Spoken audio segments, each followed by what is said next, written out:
A buyer's home inspection checklist is an important tool in the home buying process. But what exactly should be on that checklist? Here are 3 important items that should be checked off your list. Safety. No one wants to buy a home with issues, so it is important to put in the time and effort to make sure your new home is safe. While previewing property, look for issues that could come up during the inspection, such as water leaks, moisture stains, cracks, and more. Function.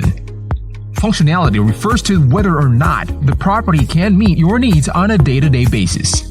Note any issues that you might see with the home's electrical, heating, air, and plumbing systems.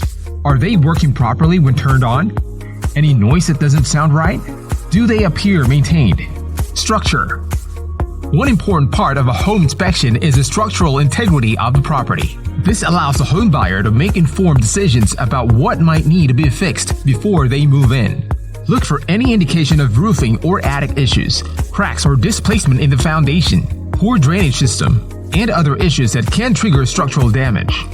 With this list, you can check off these important items on your checklist. You can be confident that you are getting a wonderful new home. Our team of experts can help check these items off your list. We know what to look for when inspecting property, and we want to make sure that you have all the information you need to feel confident in your purchase. Contact us today to get started.